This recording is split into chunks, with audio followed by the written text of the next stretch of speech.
The other thing is use this feedback to build the story, which is point number 4, as well as to gather champions and to woo the naysayers, which was point number 5 that I made earlier. Point number 3, I'm sorry.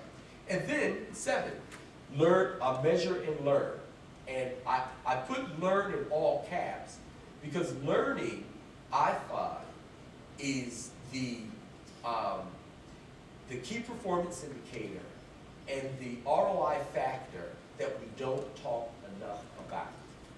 We don't talk about the fact that the nature of adopting and rationalizing and normalizing any innovation is that up front we have to spend a disordinate amount of time in a student's posture.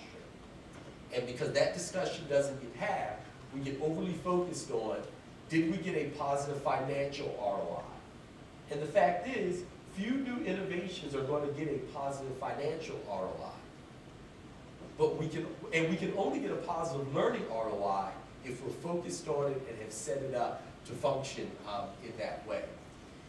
It's important to make sure that your KPIs and what you measure are stakeholder meaningful. And it's very important to spend time with the stakeholder. That's what that understanding stage is about, so that we can understand what is meaningful to them. I found that too often I had made assumptions about what was meaningful as a measurement to a stakeholder, and I had been off base. Or I had been 50% on base, but if I had known about that other 50% of meaning, I would have been able to make a better case faster in interacting with that stakeholder. And then, yeah, this is my final point, because I'm down to 5 minutes now. And I want to leave time for Q&A. Leverage the 3 C's of external pressure. So, a prophet is not honored at home. How many of you have ever heard that proverb before? Yeah? A prophet gets no honor in his own town. And you're the prophet, of course. So you can expect that because you're working in your hometown, that's your organization, that you're going to need other levers of credibility to help the work that you're trying to do as a change agent. So I find that using customers who already use the medium, whether I have to bring those customers in, get statistics about those customers, send blog posts about those customers that have talked about how they're using the medium, leveraging the customer is important. The next, competition, and this is the shame factor.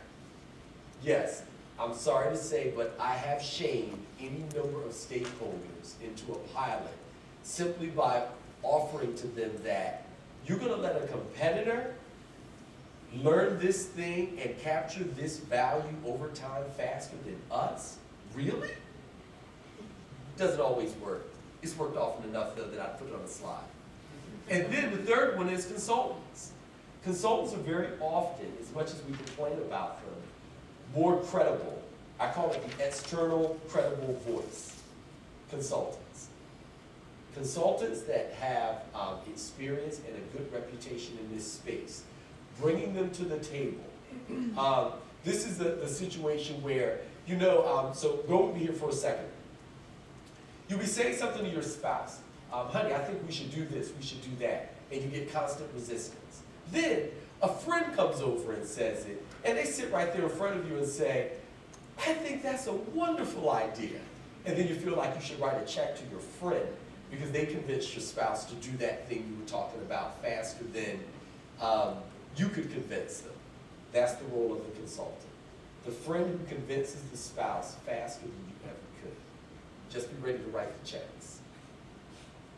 So, because I've only got 3 minutes left and I want to do Q&A, and you're going to get these slides, I'm going to leave off on the last word, although I'll show it to you very quickly.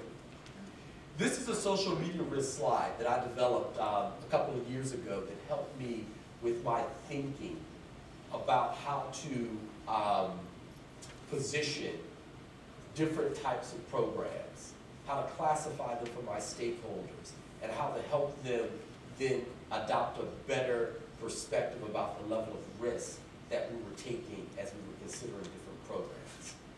So with that, questions? 2.5 minutes. Hurry up.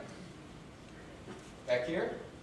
I was just wondering, what was maybe the last social media program that you sold in, and perhaps what was the biggest pushback that you got from your internal teams? Yeah, so the last biggest one that I sold in had to do with a professional social medium, which will remain nameless. And the biggest pushbacks that we got really were around issues of content ownership and the ability to retract the content that were being posted in the communities if we ever had a legal, medical, or regulatory issue. Another question? Wow, you guys are either asleep or I did a really good job of covering this. Okay, go ahead. I'm just curious, have you seen the level of risk tolerance kind of eased in the last year just because there's such a large audience to reach? So is that, I guess, are you seeing MLR and I guess the organization overall being more supportive of this, or accepting more risk, or what's your viewpoint on that? Okay, so let me approach it this way. I don't ever see the risk tolerance profile for new things get better. And new is relative to who you're talking to in the organization. I will say that because of the work that we've been doing, generally as an industry, the media outside the industry, as well as the work inside the organization, that the general risk tolerance for social media has gotten lower, but largely only in the unbranded one-way type of program. And outside of that, there is just a waiting, I'm going to call it, for what the FDA is going to say about the media, which hopefully we'll hear about soon.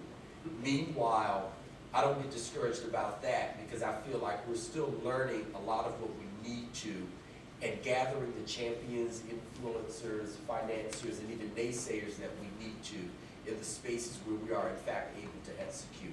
And that's only going to help us to execute faster when we do get to the point that we are doing the more branded and maybe even two-way types of programs, because there will have been an initial foundation of credibility and comfort already built. And at this point, I'm 10 seconds over. Should I be done? We're done. Okay. We're going to have Q&A towards the end. So okay, if you good have enough. any questions. Thank you all for your attention. I appreciate it.